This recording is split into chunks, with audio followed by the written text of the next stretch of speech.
Today, guys, I want to talk about fanboys. And first of all, my definition of a fanboy is somebody who will defend blindly a game because they enjoy the game. It might be their favourite game, but they don't care what underhand business practices is going on, whether it's detrimental to the game or whether it's ruining the gaming industry. They don't care because their precious game is so precious to them that they don't care, and they will even go as far as to blatantly lie and deny that these things even exist. Escape from Tarkov is easily the worst case of fanboyism I've ever seen in my life. And the problem with fanboys is they make games worse because developers, they love publishers love fanboys. Publishers absolutely, they can't get enough of fanboys because the more fanboys there are, the more horrible business practices they can throw into games, the more ways they can screw proper gamers. Because I don't class fanboys as proper gamers. They are ruining the gaming industry. I'm a gamer. I am wanting good games for everybody. I want everybody to have great games. And the only way to do that is to eradicate these bad business practices like pay to win and things like that. Loot creates the lot. And the only way you can stop them is to stop condoning them. I mean, what does pay to win mean? Well, pay to win means you pay money to gain an advantage in the game. That's what I mean. Pay to win, it hasn't to be taken literally because there's no game ever made where you literally pay money and win the game. That doesn't happen. What you do in pay to win games, like a good example is World of Tanks. They introduced a premium bullet. It was the golden bullets that you could buy for your tanks that did more damage than the standard bullets. So that gave you an advantage. It didn't mean you win every duel. It just meant you have an advantage. That's why it's called pay to win. Now, Escape from Tarkov, if you pay over $100, you will get the Edge of Darkness edition, pre-order edition, which has all of these things on the screen. But the main significant one of these things is a huge stash. Now, a huge stash allows you to collect more items and keep them in that stash so you then can sell them and earn a lot more money than the person who doesn't have a big stash. You can also keep more equipment so that if you do die in the game and lose the stuff you've got a huge stash full of other stuff that you can easily re-kit yourself out. It's an advantage. That is clearly an advantage. There's some stuff on your screen now from people who are in Escape from Tarkov who are talking about this being an advantage. And the way that the developers have done this game is they've made the stash that you get with the standard edition so bad. Just to give you an idea of how bad it is, the standard edition size is 10 times 20. The pay to win, I'm not allowed to say that. The one you pay cash for is 10 by 63. That's right. So 10 by 20 is the standard one, but if you pay the money, you can have 10 by 63. And man, that is a significant advantage. That is a huge advantage. And since my videos on Escape from Tarkov, I've kind of been reading a lot on the Tarkov forums, and I have found absolutely hundreds of posts from people who are saying, how do I get the big stash size? Is there any other way of getting the big stash size? I really need the big stash size. And oh yeah, well, the only way you can get it at the minute is to upgrade. They will be bringing a system in where you can get it through game progression, but at the minute you can only get it by actually paying that money and buying the Edge of Darkness edition. And loads of people saying how bad the stash size is, the small, and how you need it when you get further into the game, how you need that bigger stash size. It's a clear advantage. People saying it's so much easier with the big stash size. It's a clear advantage. There is no ifs or buts. I haven't even played the game yet, Escape from Tarkov. I can't wait to play it. I think it's going to be a terrific game. I can't wait. 4-player co-op versus first person shooter. It's right up my alley. I'm really going to enjoy playing that game, but that doesn't mean that I'm so naive and fanboyed that I'm going to ignore what I see as a blatantly bad business practice by the developers of the game. And when I say bad business practice by the developers, it's a great business practice for them because they're just milking it, absolutely milking it. You see, what you have to understand is that they promised back at Gamescom in August, they promised back in August that they would be adding this hideout feature where you can actually, through a quest, upgrade the size of your stash. Well, it's now middle of March? Nowhere to be seen. It's nowhere to be seen. They said it could be anywhere from the end of the month to the end of the year. Well, yeah, that was like last year. Where is it? It's nowhere. It'll not come out till the game's released. One little quest, that's all. They could probably program it in a couple of days, a week at max. A little quest that would allow you to upgrade your stash. Why are they not doing that? Why are they not doing that? Simple. Because there's too many people paying over $100 to do it through real money. That's why. So why would you add it into the game when you've got all these people paying money? And it's such a huge contentious issue, as you can see by the myriad of posts that I'm putting on the screen at the minute. And they're using microtransactions essentially, because you can upgrade your version of the game to this version to get that big stash, and they are milking it. And you see, when I see a developer that's so happy to put these advantages in their game for other people, then that doesn't say much about the developer.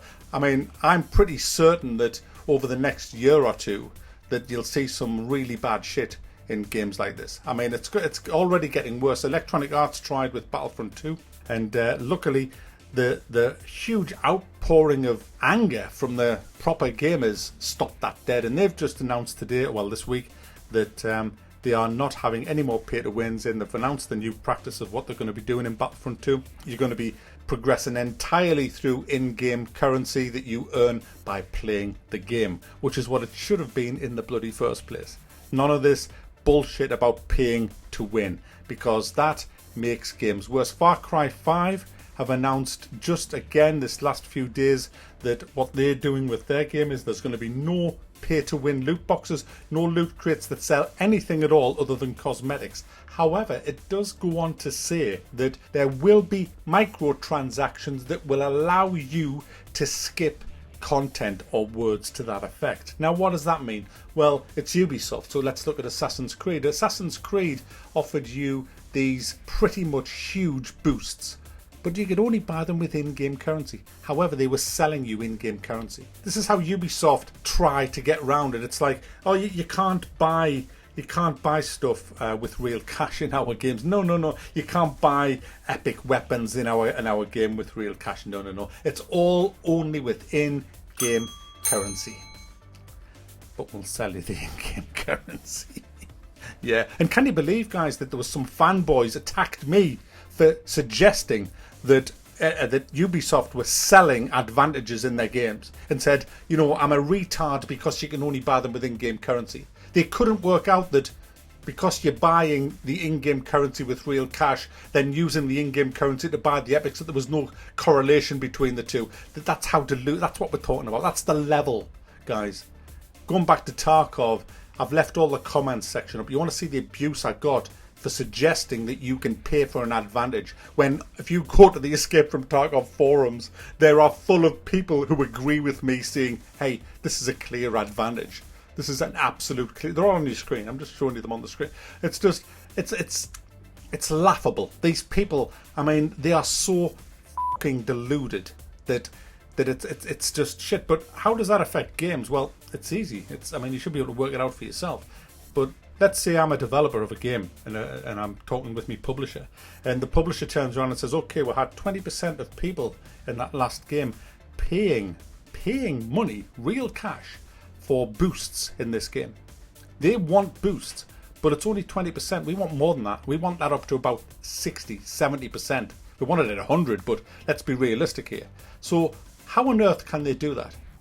Let's talk about the Tarkov thing again. So many people, do you know something, guys?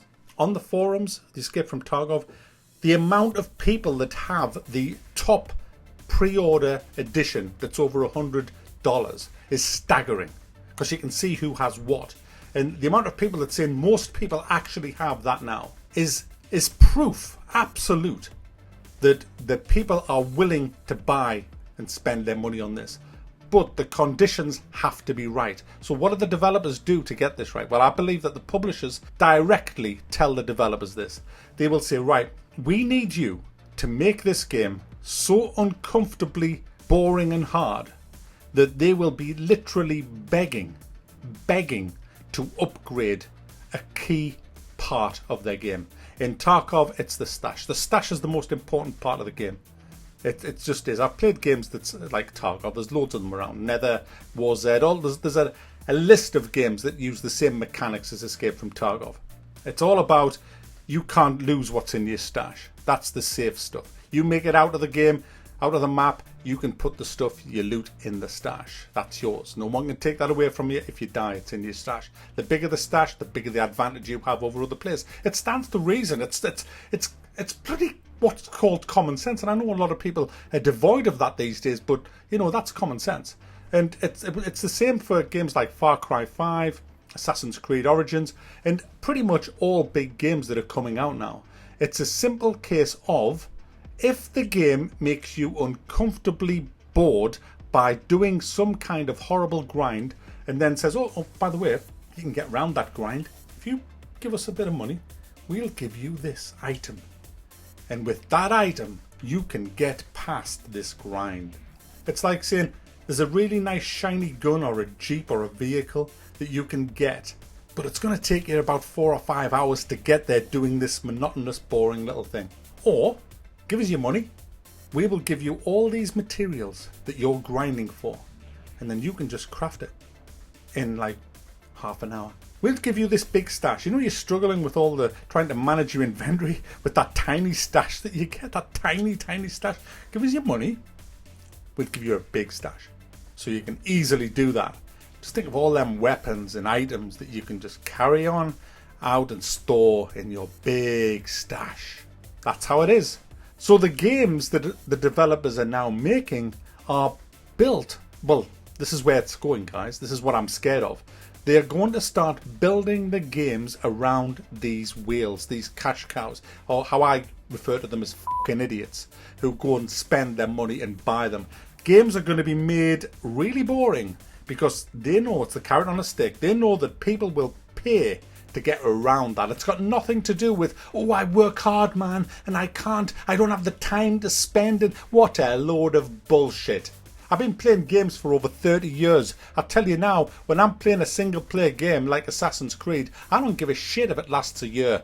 In fact, the longer the better. Why would I want a game to end early if I'm enjoying the fucking game? I don't want a game to end early. I don't want to pay money to skip content unless the content is mind-numbingly fucking frustrating. And there's nothing more frustrating from what I've been reading on the Escape from Tarkov forums than having a tiny stash and having to leave a shit ton of stuff because you can't afford to keep it. That's frustrating. It's just making games worse.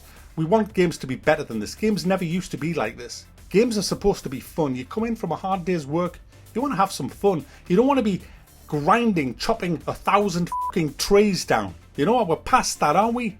So let's make games great again. Stop buying into the bullshit. Tell the developers to go fuck themselves. If you're going to make shitty grinds in your games, then your games are going to get shit reviews.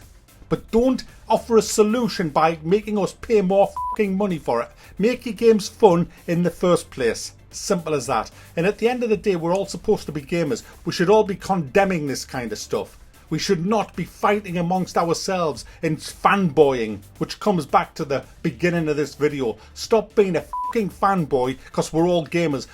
It's not a case of I'm better than you. It's a case of we all want better games. That's what we are here for, to play games because we're gamers. So stop being a suck-up, brown-nosing fanboy to these fuckers who really, in reality, don't give a fuck about you. They're laughing at you. They really are laughing at you. I'm telling you now. They're fucking laughing at you. You think they're not? They think you think that you're mates with the developers and publishers. They don't give a fuck about you. They're laughing at you while they're snorting their fucking off the prostitutes. That's what they're doing. There's these fucking but these fucking fanboys, they're defending us all this money we're getting for fucking up their game. We're screwing them. They're paying for us to screw them, and then they defend us. Hell, you couldn't make it up where you can in this day and age, because this whole fucking society's fucked with social media and all, but that's for another day. That's for another day. And that day is coming.